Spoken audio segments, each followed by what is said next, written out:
Thanks everyone for joining us today. I'm Jeff Champion, Risk Professional Practice Principal for ISACA. Joining me today to talk about his recently released article, What Makes a Risk Assessment So Unpleasant and How to Change That, is Ryan Cloutier. Ryan, thank you for joining us today. Oh, glad to be here. Thanks for having me on. No problem. To get us started, can you tell our listeners a little bit about yourself? So my journey into InfoSec started many years ago. Built my first PC when I was 8, wrote my first software program when I was 9, compromised my first system at 9.5. For the remaining, say, 15, 20 years, dibbled, dabbled, didn't really pursue it as a career. And then one day my spouse came to me and said, you're really good with computers. Your current job doesn't have a good retirement plan. And then I embarked on my journey into IT. What led me to where I am today is, as a parent, I was sitting at home. My son was in high school. He came home, said he knew the staff Wi-Fi password. I told him I did too. It was the school's mascot and the building address. He says, "How do you know that?" I said, "Oh man, this is everywhere." And that night I was really frustrated, and I was kind of internalizing. And, as a security professional at that point, I knew that they could do better. And I was, wondering why they hadn't been able to do better, and kind of decided I could be the guy to get up and rattle a saber and demand someone do something, or I could just be the one to get up and do something. And so from that moment forward, my entire career has been dedicated and focused to serving the underserved communities, K-12, local government, inner city communities, socio and economically disadvantaged individuals. And that's what kind of led me down the path and really gave me the inspiration ultimately for writing the article I did. That's incredible. You compromised your first system at 9 years old. That's amazing. I mean, in all fairness, it was an unprotected CGI bin. It was relatively easy to access, but it's that curiosity for how things work. I was the kid that always took apart the phone, the VCR, to the chagrin of my father, of course, who was quite upset because, while I could take it apart to figure out how it worked, I wasn't always successful in putting it back together. That's technology, that's for sure. I thought your article was interesting. So many companies have nightmares when it comes down to risk assessments. And I'm sure that's what everybody was thinking, like, man, this is so unpleasant. And I want to know, how did you come up with the name? So the common challenge, no matter what industry I'm working with, is that traditionally those that are responsible for providing answers to risk assessments are not necessarily technical people. And a lot of times the risk assessments are very narrow and focused around a lot of technical terms, or in some cases, high level theoreticals, right? The frameworks don't give really prescriptive guidance. So we're asking a lot of vague questions of folks that may or may not understand the question they're being asked, may or may not understand what would be the correct answer. And because a lot of times it's driven by compliance, not necessarily improving security practices, there's an attitude of, I just have to do this. I don't want to do this. It's not pleasant for me. So I'm going to get through this as fast as I can. But at the end of it, when they walk away, they didn't have a positive experience. They didn't actually grow and learn and gain a deeper understanding of why that question is being asked in the first place, or how that question is relevant to their business objectives, to their personal safety, or to the success of themselves or their family. And I was trying to find a way to describe it, and it kind of dawned on me, they suck. They suck. Bottom line, I've conducted them and they sucked. I've been on the receiving end of them and they suck. And it's just not anything any of us, really look forward to doing. And so I thought, what a great way to kind of take this on, because risk assessments are very important. They're critical and foundational to any effective security program. And then they also can help with compliance. But it's that suck factor that seems to perpetuate the one and done. I only want to do this once a year. We're only going to look at risk annually. And as part of what Security Studio, that I have the very fortunate to be the president of, our whole goal is to simplify risk assessments. And so that's what kind of led me to the title was, how do I grab people's attention in a way that's going to engage them and hopefully then be able to impart to them some information about different ways to approach the problem and think about the problem. And so to think about simplifying things, I was more thinking, would this approach be more a quantitative, a qualitative, or a hybrid approach? I tend to think it's a bit of a hybrid. The first thing we should always do is connect the risk back to the business itself.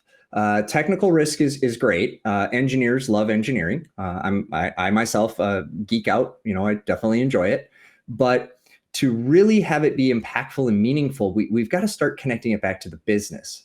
And that requires a shift in language. It requires a shift in the analogies, the examples, the way in which we present the information, so that we can ask the right question the right way to get a meaningful answer. And so I think it is, definitely it needs to be, qualitative, but also quantitative. You have to be able to measure objectively what the risk is in order to take a scientific approach, to be able to show the value and the progress of the activities back to the ultimate stakeholders, who are the business. A lot of times risk assessments are treated as an IT problem, but really they're a business leader issue. But we're not being successful in engaging the business in a way that they then feel that this is about the business and they want to be active participants instead of passive contributors. Makes sense. What would be the time of a risk assessment to be completed? So the lightest weight risk assessment that we have takes under 2 hours. From nothing at all, never conducted a single assessment before, all the way through actionable, defensible, insurable roadmaps, action plans with estimates of work effort, scheduling, all of that baked in under 2 hours. The spreadsheet method, you can do the same, but generally that's, lacking a lot. And even though the assessment phase itself only took a short amount of time, all the extra work you have to do on the back end to make it actionable ends up, being 40 hours or more. But we have a lightweight one that you can get through in under 2 hours. Wow. Yeah, that's fast. Do you think, far as from an organization standpoint, do you think that companies waste their time and resources when it comes down to assessments? I think they do. I think a lot of times because the driver is checking a box and not necessarily thinking about, how does this impact a business process? Is it really a cybersecurity risk, or is it a business process issue? And maybe the solution to reducing risk is modifying the business process. So I think a lot of time is wasted on technical language trying to be force fit or prescribed to the business, but not really connecting. And then, of course, lost time to, I don't have the answer. I need to email somebody. They didn't get back to me. Maybe they're on vacation. So I do think there's a lot of efficiencies that are missed opportunities. So just a lot of businesses turning gears because it's a have to, not a want to. Yeah, that's pretty common. And me myself, a part of risk assessments, and I'll do this risk assessment is kind of what you said earlier. It does feel like, this is something I have to do because the framework says this. And so it's kind of like checking those boxes. Yeah. And, I'll add this. Compliance should be the outcome of a good security program. But I caution folks who use compliance as a driver for cybersecurity. You can be very compliant and still very insecure. Very rarely do I find an organization that has an effective security program to be non-compliant. And so I think part of it is we've reached a point as a society where it's time to shift this focus and shift the reasoning behind it. Am I doing a risk assessment because I don't want to get a fine? Well, that's one motivator. But more importantly, am I doing a risk assessment because I care to protect my customer, because I care to protect the agency or the service that I'm providing this to from harm? And that's a different mindset than just making sure the box is checked so that the auditor doesn't find fault. I agree. I agree. I think so many people become so focused on frameworks where it kind of takes them away from, sometimes in some senses I've seen it where it just takes you in a circle and you'll be putting in unnecessary controls. It'll be like a compensating control. Yeah, or not the control doesn't fit. I'll give you a quick example. Individual reached out to me the other day. They were absolutely certain they needed CMMC. And I said, okay, let's talk through this, right? And of course, for those of you that are knowledgeable of this, it's a moving target. Really, it's just 171 high for maybe the next 20 months. But I need CMMC. I said, okay, well, which one of the agencies within the DoD are you servicing? None of them. Okay, which do you manufacture something? Are you a sub to a prime? Is there a reason? Where did you get this idea that you need CMMC? Well, I saw a thing and it says that we should have it. And it dawned on me then that one of the problems with the frameworks and ultimately then the risk assessments is we're not contextualizing. So we've got folks out there that are trying to achieve 853 level 4 when really they just need CSF light. So it's what is the risk you're trying to address, and then finding the right set of frameworks. And then within those frameworks, the right depth of detail, I think makes the process a lot easier. A lot of times folks just fire off to vendors a default template they found on the internet, and it may be overkill for that vendor. That's very true. What do you think the disconnect is with the risk assessment that result in security vulnerabilities? So I think the biggest disconnect is that the number one vulnerability to an organization isn't technical. It is cultural. I like to say, I want to take you from security aware to security care. I'm aware of a lot of things that I just don't care about. I can't. There's too much information coming in every minute of every day. And we've missed so many opportunities to really engage our users. We've given them these terrible trainings full of technical jargon that doesn't mean anything to anyone, especially the average person.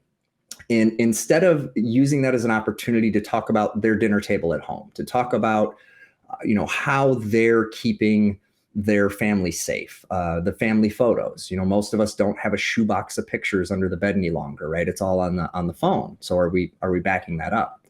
And so I think that the human aspect remains the greatest vulnerability, but not because the users are just willy-nilly clicking, although maybe one or two of them are, but because we as an industry, as InfoSec professionals and risk professionals, have not engaged them in the dialogue of digital life. It's been a computer problem, an IT problem. And so when it comes to that, the user says, well, I'm not IT, I'm not a computer expert, so does this really apply to me? And when we shift that to dialogue around digital life and protecting and promoting a successful digital life, we tend to see a greater degree of engagement. And what's nice about that is a active defender is the greatest security control that you can have, because that great security tool, it has a vulnerability. Maybe it's been released, maybe you find out next week. So the tools by themselves are helpful, but don't actually create security. We also know that the amount of vulnerabilities that exist within systems today is daunting. Tens of thousands of new ones are discovered each month. We spent a lot of time, yelling at everybody to patch. Patching sometimes creates its own problems. But what's interesting is when you do create an active defender, they tend to slow down. They tend to have a higher degree of healthy skepticism. And that actually reduces the vulnerability and risk exposure to a business. It's hard to assess. We did develop a method for assessing it. It's a personal risk assessment that we charitably make available called S2Me to help families at home. Because we found if we focus at home, they'll bring those habits and skills back into the office. Absolutely. And it's funny, you was talking about patching. I've broke my fair share of servers. I mean, test, right? Test environment. Yeah, that's why I like to test them first, and you kind of see what it breaks, and once you see what it breaks, then you know what you can apply. Well, and here's where it gets interesting. Let's unwind that for a half second. So let's say a patch comes out from a vendor, but I'm unable to apply it because it will disrupt a critical function of my business. Well, now I have to make a risk decision. And nowhere in the framework does it prescribe to you how to go through that process. How do you make that decision? What are the specific metrics that you're going to look at from a business perspective that will help inform you on the level of investment you might need to make in compensating controls or other methods of mitigation? And so I think, assessments alone, awareness alone, and tools alone, any of these things alone, without the active participation of the business in normal human speak, I think we'll continue to see these issues, but really just engaging them and having them participate in that assessment process helps them arrive at those aha moments. And the most successful assessments are the ones that are scientifically sound. They're objective and not subjective, and they tend to speak common language that is very relatable to the business, regardless of their industry. Interesting. That's very interesting. So in the midst of this, if you had, let's say, you was cooking ingredients of this assessment, and what could we do to make it more pleasant? First thing is reduce the questions. The amount of questions we ask traditionally is overkill.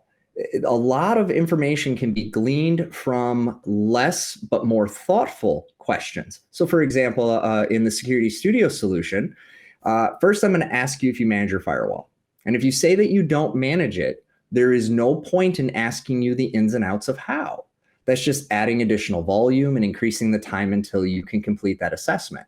So one of the ways you make it more pleasant is to respect the time that's being invested and try really hard to be more thoughtful in the way you're gathering information. And then on the back end, a true risk professional can easily interpret that and then map it to specific technical assessment questions that might be more relevant.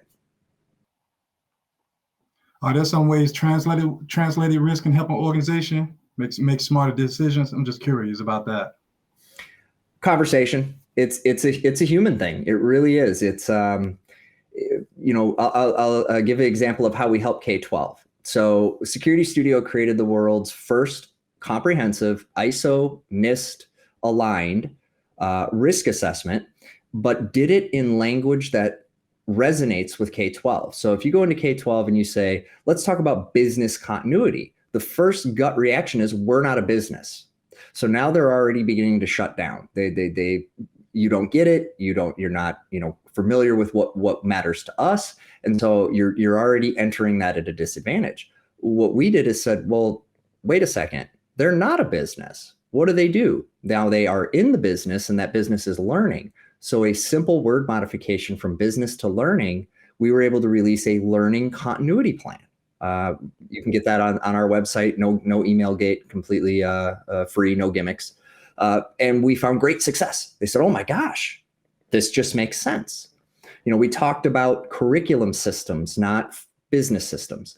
So it's that minor tweak. And we found the same thing is true in small healthcare, rural governments, agriculture, really connecting with them and using the nomenclature that they're comfortable and familiar with makes the bridge between the non-technical and technical that much easier to cross. That makes sense. That definitely makes sense. So does that change per industry? It does. And what's fascinating is it's generally just the nouns. The spirit of the question doesn't change. The intent of the question doesn't change, but the way in which it is described. So for example, if I'm talking to a community of retired folk, right? Yeah. I'm going to use terminology more familiar to their generation, more familiar to their cultural background. I'm not going to speak to a rural community the same way I would an urban community because they have different views on risk. And that's the other thing we have to respect is not every person sees risk the same way. There are cultural nuances, socioeconomic nuances, geographic nuances. Quick example, I go, I give a lot of talks, and if I'm in a rural community, I say, lock your doors. They look at me like I have three heads. Well, if I lock my door, how does Jerry leave me walleye in the freezer? And if I'm in an urban community and I say, lock your door, they look at me like I have three heads because, yeah, that's just what you do. So part of it is we as an industry have to respect the fact that not everybody is going to view risk the same way, even within the same business, even within the same department. They could have different cultural, socioeconomic, or other drivers that cause them to view risk differently. Yeah, I agree with that. I definitely agree with that. So how, with all these different communities, how will we be able to translate far as, let's say like this language over to them, to make the assessment more pleasant? So the way we've done it is we align to an industry code. So we have a language set by industry code, and then we have levels of maturity. And depending on the level of maturity, and we also collect some demographic data. So programmatically, when a customer registers within our system, we're able to ascertain a few key points that allows us to point them to the language set that's most likely to be successful for them. And then the last leg of that stool, if you will, is in the assessor themselves, right? And kind of setting them up for success and providing them with the necessary training to identify when maybe the look on the face says, I don't quite get it. And take that as the cue it is to maybe reposition the dialogue. I had a gentleman, was a fantasy football guy. I was trying to explain multi-factor, why this individual needed it. I used every traditional example in the book and none of them landed. But when I said that I could manipulate the results of the fantasy football, the gentleman leaned forward and said, how many factors can I have? Still didn't know what I was talking about, but boy, he wanted them all. So I think there's that nuance piece of relationship as well. Like, maybe this shouldn't be so cold and cut and dry. Maybe we're here to protect people, and we should maybe act with a little bit of bedside manner, if you will. Nice. Yeah, I think that's always the challenge to translate that language over to stakeholders and leaders. It's just always a challenge. Part of it is what drives them, right? So some folks are driven by ego. Some are driven by dollars. Some are driven by their, social contribution. Generally speaking, if you're at that level, you're going to be working with a smaller group of folks. Take that extra little bit of time to get to know them. What drives them? And I think if you're paying attention, you'll be given all the cues needed to then turn around and frame the questions in a way that truly resonate with them. That's awesome. That's incredible. Is there anything you would like to highlight for our audience? Just curious. I definitely encourage you, if you're struggling at all as a risk assessor or those dealing with the struggles of risk assessments, check out a Security Studio's site. We have a ton of ungated, very helpful content, policy templates, procedural templates, the lightweight assessments. You can kind of gauge where the client is. No gimmicks, no catch. We really do just want to help simplify risk management and risk assessments so that we can ultimately drive action forward to improve security, increase safety, and reduce the likelihood that a ransomware event has a catastrophic or negative impact. That's awesome. I'm definitely going to read it. I'm definitely going to go on the website and take time and read it. I think everyone else should too. We probably could talk all day, but that's all the time we have left.